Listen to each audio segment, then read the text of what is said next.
आप सबको नमस्कार। हेड कांस्टेबल का जो पेपर अभी दिल्ली पुलिस का हुआ था, जिसकी की अभी आई है, उसका हमने रीजनिंग का एक पेपर सॉल्व कर लिया था। अब हम उसी पेपर का इंग्लिश के जो पेपर था उसको हम सॉल्व करेंगे। ये पेपर 20 अक्टूबर को हुआ था और ये शिफ्ट थर्ड है। ठीक है, आइए स्टार्ट करते हैं पेपर को। तो पहला क्वेश्चन है हमारे पास वन वर्ड सब्स्टिट्यूशन का। क्वेश्चन क्या है? Due to repeated failures he tried to take his own life. जब भी कोई व्यक्ति अपनी जिंदगी खुद खत्म कर लेता है तो उसे हम क्या बोलते हैं? सुसाइड कहते हैं। ठीक है, बाकी के तीन वर्ड्स का मीनिंग क्या होता है? होमिसाइड। होमिसाइड का मतलब क्या होता है? जब कोई व्यक्ति किसी व्यक्ति का कत्ल कर देता है तो उसको हम क्या बोलते हैं? होमिसाइड कहते हैं। अब बेसाइड क्या होता है? बेसाइड का मतलब होता है जो कोई भी चीज आपके बगल में पड़ी हुई है या कोई आपके बगल में बैठा हुआ है तो उसमें हम क्या वर्ड इस्तेमाल करते हैं? बेसाइड वर्ड इस्तेमाल करते हैं। आगे बढ़ते हैं। पेट्रीसाइड। पेट्रीसाइड का मीनिंग होता है जब भी कोई व्यक्ति अपने पिता का कत्ल कर देता है उसे हम क्या बोलते हैं? पेट्रीसाइड कहते हैं। नेक्स्ट क्वेश्चन है हमारे पास। नेक्स्ट क्वेश्चन के अंदर हमें यह बताना है कि इनमें से जो चार हमें स्पेलिंग्स दे रखे हैं इसमें कौन सा स्पेलिंग जो है वो गलत है। तो बिल्कुल ये आसान सा क्वेश्चन है। सेकंड वाला जो ऑप्शन है वो बिल्कुल गलत है। कॉन्शियस। कॉन्शियस के जो राइट स्पेलिंग होते हैं वो होते हैं CONSCIOUS। ओके, तो जो सेकंड वाला है वो गलत था। देखिए, डोमिसाइल भी ठीक है, हैंडसम भी ठीक है, लेकिन जो वर्ड गलत था वो क्या था? कॉन्शियस। कॉन्शियस के अंदर क्या आएगा? एस आएगा। नेक्स्ट क्वेश्चन है हमारे पास पैराजंबल का। पैराजंबल इस बारी एक अलग तरीके से पूछा गया है। आसान सा है, मैं ये नहीं कहूंगा कि बहुत मुश्किल है। देखिए क्या है हमारे पास? My brother too is a writer and a lecturer. अब मेरा जो भाई है वो लेक्चरर भी है और वो राइटर भी है। मुझे इस सेंस में इसको जवाब देना है। तो सबसे पहले अगर मैं थर्ड ऑप्शन देखता हूं वो तो बिल्कुल ही गलत हो गया। वो तो कहता है a lecturer is my brother. वो तो गलत हो गया। मैं कहना क्या चाहता हूं कि मेरा भाई एक राइटर है और वो लेक्चरार भी है। तो जो भी है जो आखिरी में आ रहा है वो तो टू के लिए आएगा। तो टू स्टार्टिंग में तो आ नहीं सकता, तो ये वाला ऑप्शन भी कट गया। अब मैं जो टू लगाऊंगा वो लास्ट वाले के लिए लगाना है, ना कि मुझे इसके साथ लगाना है, लेक्चरर के साथ। तो ये भी गलत हो गया। तो जब तीन गलत हो गए हैं तो राइट तो चौथा ही हो गया। क्या आंसर हो गया इसका? My brother is a lecturer and a writer too. Next question, question number 4। अब ये भी क्या है? वन वर्ड सब्स्टिट्यूशन है। अच्छा, इसमें क्या दे रखा है? Many English words frequently used in a Shakespearean age are no longer in use. ऐसी कोई भी चीज जो चलन के अंदर नहीं होती है। ठीक है, वैसे यहां पर वर्ड आ सकता था ऑब्सिलिएट, लेकिन पेपर में ऑप्शन नहीं आया। हमारे को ऑप्शन आया एक्सटेंट आया, आर्चेक आया, एंशियंट आया और एंटीक्वेटेड आया। नाउ सी, बड़े ध्यान से देखिएगा। एक्सटेंट का मतलब क्या होता है? जब भी कोई चीज़ विलुप्त हो जाती है, फॉर एग्जाम्पल कोई जानवर है, जैसे डायनासोर्स थे वो विलुप्त हो गए हैं, तो उनके लिए क्या लगाते हैं? एक्सटिंक्ट लगाते हैं हम लोग। अच्छा, एंशियंट किसके लिए आता है? जो हजारों साल पुरानी जो बातें होती हैं ना हिस्ट्री की, उन्हें बोलते हैं। जैसे आपने देखा भी होगा, जब मैं आपको हिस्ट्री पढ़ाता हूँ तो बोलता हूँ ये एंशियंट हिस्ट्री का टॉपिक है या मॉडर्न हिस्ट्री का टॉपिक है। तो एंशियंट हिस्ट्री हजारों साल पुरानी, इंडस वैली सिविलाइजेशन से भी पहले की जो बातें हो रही होंगी वो कहाँ पे आएंगी? एंशियंट सिविलाइजेशन के अंदर आएंगी। अच्छा, एंटीक्वेटेड का मतलब क्या होता है? वेरी ओल्ड फैशन, जो चलन में नहीं है अब। तो ये तीन वर्ड्स हो गए हमारे पास। जो आर्चेक होता है ना, ये वर्ड्स के लिए भी आता है, आर्चेक। ठीक है, जो वर्ड्स इस्तेमाल में नहीं होते हैं तो उन्हें हम क्या बोलते हैं? आर्चेक बोलते हैं। नेक्स्ट हमारे पास है अगला क्वेश्चन। ये है हमारे पास सब्स्टिट्यूशन का। ठीक है, इंप्रूवमेंट का सवाल है। First language also known as mother language is the general language a person learns first. अब ये क्वेश्चन में क्या कह रहा है?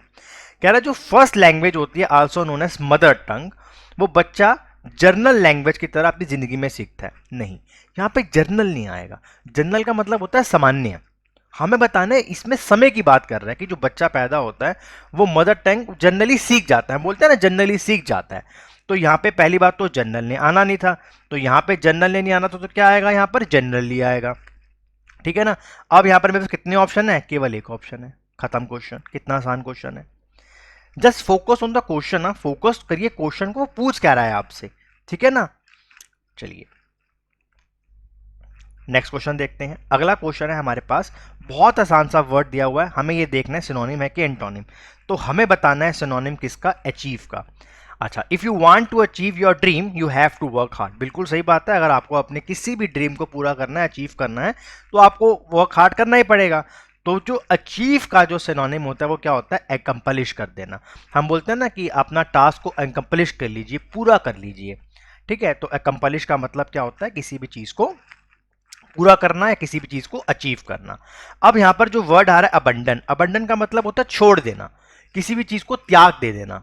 जैसे मान लीजिए किसी बंदे ने किसी चीज को छोड़ दिया, कोई पोस्ट है उसको छोड़ दिया, तो अबंडन। मान लीजिए कि कोई बच्चे को बाहर लाके छोड़ दिया या कोई चीज बाहर रख दी, तो अबंडन कर दिया। कंप्लेंट का आप मीनिंग आप जानते ही हैं, खत्म कर देना। और रिजॉल्व का मतलब भी उसी सेंस में आता है। फॉर एग्जाम्पल कोई प्रॉब्लम है या कोई आपके पास मेंटल एबिलिटी का सवाल है, कुछ भी है जिसको आप रिजॉल्व कर रहे हो, ठीक है, अपनी दिमाग की शक्ति लगा के। नेक्स्ट क्वेश्चन, अब हमारे पास क्वेश्चन आ गया, हमें होमोफोन बताना है, अ टेल ऑफ टू सिटीज। अब ये बहुत अच्छा सा है, आप इसको एक तरीके का वन वर्ड लेके चलिए, ठीक है। तो इसका मीनिंग होता है टेल, ठीक है, बिल्कुल आसान सा ही है, होमोफोन है, ये है हमारे पास क्या, टेल। डन हो गया। होमोफोन जो एक जैसे वर्ड्स देखने को मिलते हैं हम लोगों को, प्रोनाउंसिएशन सेम है बट उनका मीनिंग अलग होगा। तो यहाँ पे क्या हो गया, टेल। अच्छा, यहाँ पर एक बहुत अच्छा शब्द दे रखा है स्टेल। स्टेल ना फूड के लिए आता है, जो फूड खराब हो जाता है या फूड में से स्मेल आती है, कभी हवा में से स्मेल आने लग जाती है, गैस में से स्मेल आती है, तो उसे हम बोलते हैं स्टेल, ठीक है। हाँ, मैंने डाला भी हुआ यहाँ पे, एक बार आप देख लीजिएगा। नेक्स्ट क्वेश्चन है, one who is violently against established belief और ट्रेडिशंस। बहुत अच्छा वन वर्ड है, एसएससी पहले भी इसको कई बार पूछ चुका है। देखिए, कोई भी व्यक्ति जो बिलीफ के अगेंस्ट काम करता है, चाहे वो धर्म के अगेंस्ट हो, चाहे वो किसी भी चीज के अगेंस्ट हो, जब भी वो व्यक्ति अगेंस्ट काम करता है तो उसे हम क्या बोलते हैं कि वह व्यक्ति अगेंस्ट हो गया उसके, तो उसको हम क्या बोलेंगे यहाँ पर, आइकनोक्लास्ट। क्या बोलेंगे यहाँ पर हम उसको, आइकनोक्लास्ट। क्या बोलेंगे उसको हम, आइकनोक्लास्ट। चलिए नेक्स्ट क्वेश्चन है, इंटरलोक्यूटर। इसका मीनिंग क्या होता है, इसका मीनिंग होता है, मान लीजिए कोई दो व्यक्ति हैं, एक रशियन बोल रहा है, एक इंग्लिश बोल रहा है, तो बीच में एक हिंदी वाला व्यक्ति आ गया, तो हिंदी वाला जो व्यक्ति होगा, फॉर एग्जांपल कोई रशियन बोल रहा है और कोई इंग्लिश बोल रहा है, तो बीच में हिंदी वाला व्यक्ति है जिसको दोनों लैंग्वेजेस आती हैं, ठीक है, तो दोनों को आपस में मदद कर रहा है बोलने के अंदर, ठीक है, तो उसे बोलते हैं।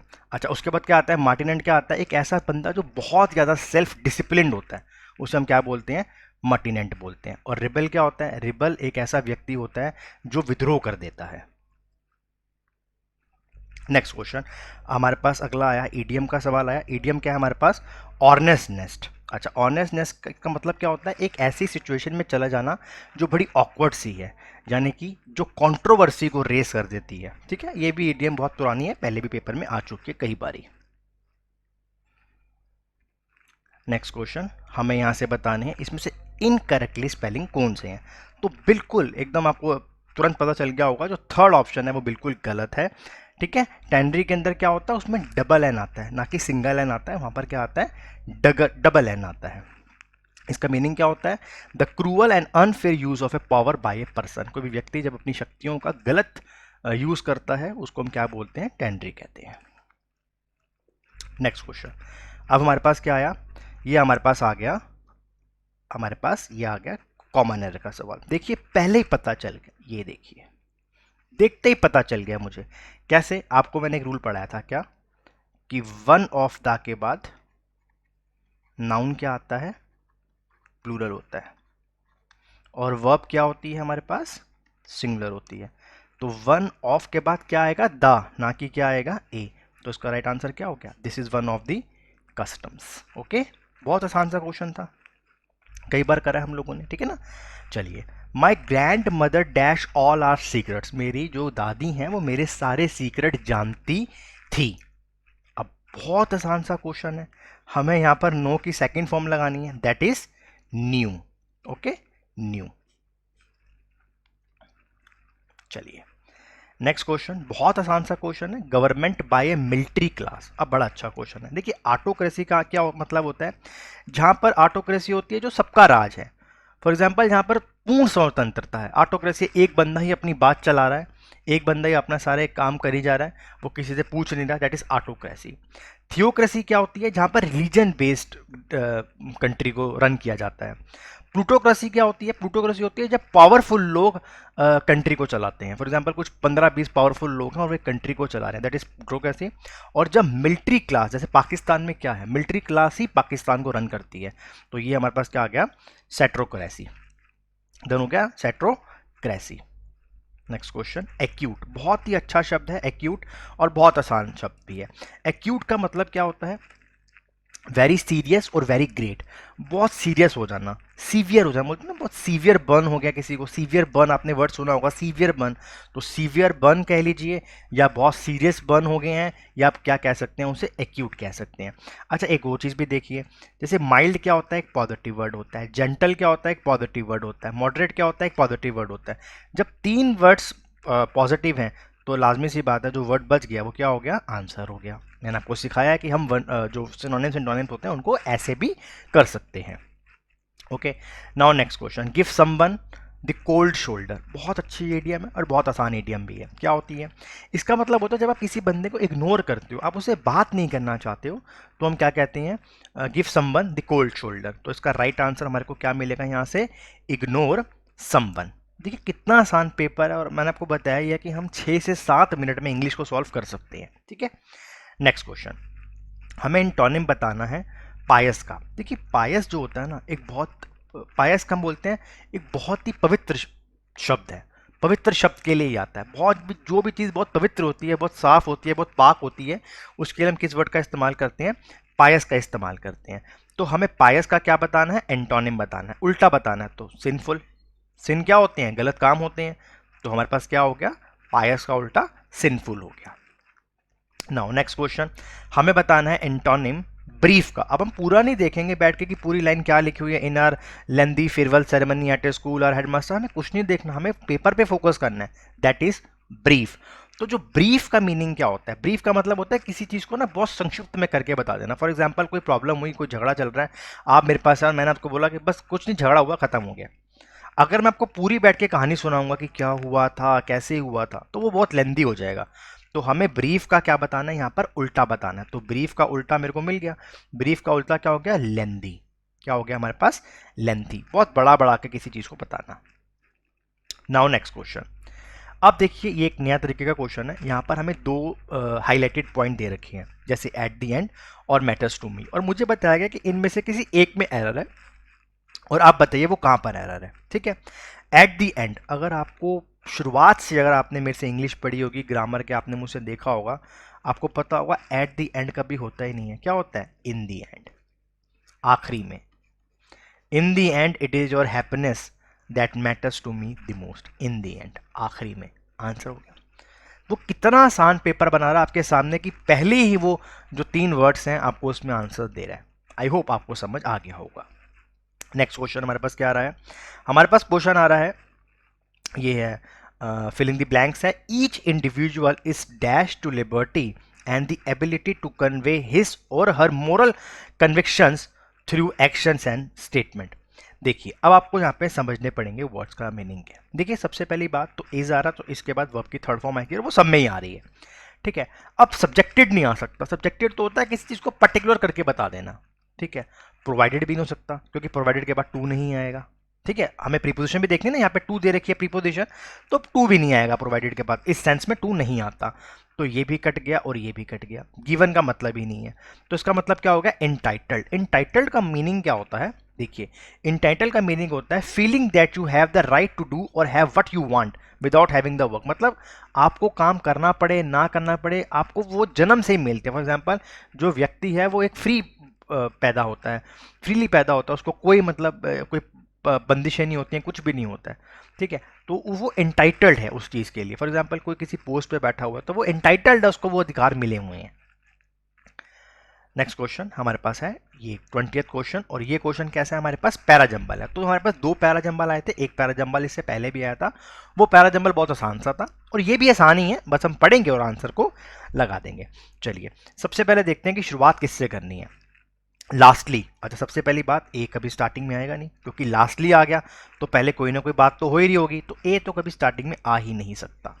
चलिए आगे बढ़ते हैं, we can not change this fact. अब कौन से फैक्ट की बात कर रहा है, देख रहे हो मैं कैसे पॉइंट देख रहा हूं, वो कौन से फैक्ट की बात कर रहा है, क्या मुझे फैक्ट के बारे में बता रखा है, तो मुझे तो फैक्ट के बारे में नहीं बता रखा, तो सी से भी स्टार्टिंग नहीं होगी। ठीक है, इससे भी स्टार्टिंग नहीं होगी, धो, अब धो से भी स्टार्टिंग नहीं होगी, डी भी होगा नहीं, जो 3 तो कट गए, तो शुरुआत किससे होनी है, बी से, तो एक ऑप्शन तो मेरा कट गया। ठीक है, मैं उनको भी बताना चाहता हूँ कि जिनको नहीं समझ आता है टॉपिक ये वाला पैराजंबल वाला, वो भी देख लें एक बारी। ठीक है ना, चलिए, the power of media marketing has increased a lot and it is influencing every generation, तो बी आ गया बी। अब देखते हैं बी के बाद क्या आएगा, लास्टली। अब ये लास्टली आ ही नहीं सकता, पहले कोई बात हो रही होगी, ठीक है ना, पहले कोई ना कोई बात हो रही होगी, लास्टली शब्द तो बाद में आएगा, कोई ना कोई बात हुई होगी, तो ए भी नहीं आएगा। तो जब ए भी नहीं आएगा, यहाँ से भी ए नहीं आएगा, तो मेरे पास क्या ऑप्शन बन गया, बी डी सी ए। एक बार पढ़ के देख लेते हैं। The power of media marketing has increased a lot and it is influencing every generation, though I think that this power cannot control me, still all are being controlled is a fact. Now the power of we cannot change this fact. अब कौन सा fact था, वो यही वाला fact था जिसकी बात हो रही थी। आई होप आपको समझ आ गया होगा। अब हमारे पास 5 क्वेश्चन है क्लोज टेस्ट के। इस बार ये क्लोज टेस्ट इस पेपर में थोड़ा सा क्लोज टेस्ट ये बड़ा है, पढ़ते हैं, कोशिश करते हैं इसको करने की। The reports of the banking committees afford that it in considerable bulk but of varying dash rating to the burden of a debate debt on agriculturist in India and its nature and distribution, which all refers to the period just before the depression। अब पहले हमें full stop तक पढ़ते रहना है और हमें अब इसका मीनिंग समझना है। क्या कहते हैं, कहते हैं the reports of the banking committees, जो रिपोर्ट बनाई गई है बैंकिंग कमेटी के द्वारा, afford data in considerable bulk but of varying dash relating to the burden. जो डाटा हमारे पास बल्क में है वो थोड़ा, वेरी का मतलब होता है वो थोड़ा सा मैच नहीं हो पा रहा है, उसके साथ मैच नहीं हो रहा है, वेरी कर रहा है, dash relating to the burden of a debt on agriculturist in India and its nature and distribution. जो डाटा मुझे मिला है वो मैच नहीं कर पा रहा है, किससे मैच नहीं कर पा रहा है, कि जो डेट है एग्रीकल्चर्स के ऊपर जो इंडिया के अंदर है उससे नहीं मैच कर पा रहा है। तो उसमें क्या कमी रही होगी, उसमें कमी नहीं हो रही होगी कि उसमें कितनी ऑथेंटिसिटी है। तो ऑथेंटिसिटी के लिए सही शब्द यहां पे क्या बनेगा, option number B. Okay, option number हमारे पास क्या बनेगा, यहां से बी बनेगा। रिलायबिलिटी, कि कितनी रिलायबिलिटी है, कि जो मुझे डाटा मिला है बल्क के अंदर और जो उसकी जो रिलायबिलिटी है, जो डाटा अवेलेबल है उससे वो मैच नहीं कर रहे हैं। Okay, next, the immediate effect of the depression was dash to increase somewhat the money burden of the debt and very considerably its real burden। ठीक है, the immediate effect of the depression was dash। अब जब आपको data ही गलत मिला है तो obvious सी बात होगी कि जो आप उसको मैच कर रहे होगे वो मैच ठीक से नहीं होगा। तो यहां पर सही शब्द क्या आ गया, ऑब्वियसली। ठीक है ना, बिल्कुल लेमैन की तरह इस चैप्टर को पढ़िए, इस क्लोज टेस्ट को पढ़िए और आपका आंसर आता रहेगा, बिल्कुल लेमैन की तरह पढ़िए। Another result of the depression. अब अनदर रिजल्ट क्या है डिप्रेशन का, of the result the dash the worsening of the position of a smaller producer and the loss of his part of some proportion of rights in land. अब देखिए यहां पर मेरे पास was वाला option, क्योंकि सारा पास में ही चल रहा है। ठीक है, चलिए अब हमारे पास शब्द है वॉज अनलाइकली, ठीक है, वॉज प्रिज्यूमेबली, ये सारे हमारे पास क्या हैं, शब्द है। अनसर्टेनिटी भी दे रखा है, तो सारे शब्द है। अब एक बार हम मीनिंग अगर इसका चेक करें कि इसका मीनिंग एक्चुअली के अंदर क्या बैठ रहा है, यहाँ से इस सेंस में क्या मीनिंग इसका यहाँ पर आकर बैठ रहा है, तो वो क्या कह रहा है, another result of the depression, was तो आएगा ही आएगा, was the worsening of the position of the smaller producer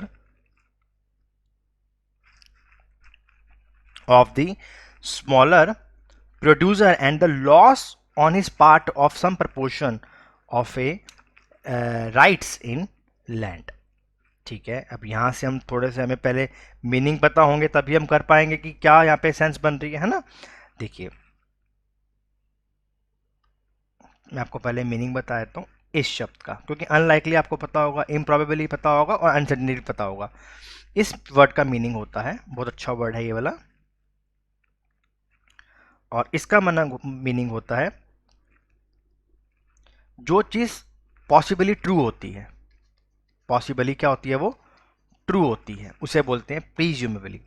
ठीक है, नाउ तो हमारा क्या बनेगा, another result of depression was presumably the worsening of the position, जो सच्चाई है, जो ट्रू बात है, जो वर्सनिंग हो रही है पोजीशन की हमारे लोगों की, उसके लिए शब्द हमारे पास यहाँ पर आ गया। नाउ 24 क्वेश्चन पढ़ते हैं अपने पास। 24 क्वेश्चन क्या है? नाउ 24 क्वेश्चन क्या है हमारे पास? The events of the war period seems to have led to general improvement in the situation of the agriculture producer. The incident of total effect has however been very dash. अब जो total जो result आ रहा है हमारे पास वो ठीक ठाक नहीं आ रहा, कभी प्लस आ रहा है कभी माइनस आ रहा है। आप देख रहे हैं ना ऊपर, कभी प्लस हो रहा है कभी माइनस हो रहा है, इस सेंस में इसको पढ़ाया जा रहा है। तो यहाँ पर क्या आ गया? In even. अगर वहाँ पे बिल्कुल ऐसे चार्ट चल रहा होता तो वो तो रेगुलर आ जाता या स्मूथ आ जाता, लेकिन चार्ट ही ऐसे ऐसे करके चल रहा है, तो यहाँ पे क्या आएगा? अनइवन होके चल रहा है। Next, the reason and classes that have failed to profit from the dash, from the dash rise of prices of agriculture produced during war years have eventually done so because of structural defects in their economics such as uneconomical holdings. तो यहाँ पर हमारा right word होना चाहिए the reason and classes that have failed to profit from the unprecedented, जो पहले से जो चीज़ें चलती आ रही हैं उनके लिए आएगा यहाँ पर। तो हमारे पास आंसर क्या होगा यहाँ पर? अनप्रेसिडेंटेड। तो ये जो ऑल ओवर जो पेपर था, अकॉर्डिंग टू मी पैसेज आप कह सकते हो थोड़ा सा जो क्लोज टेस्ट है वो ठीक ठाक है। मैं ये कह सकता हूँ कि 5 में से आप 3 कर सकते हो या 4 कर सकते हो। ओवरऑल जो पेपर है वो बहुत ईजी था। आप 25 में से आप 23 तक की रेंज आप आराम से इसको देख सकते हो। और कोई भी डाउट हो प्लीज़ आप इसको क्लास में ले लीजिएगा। Thank you so much.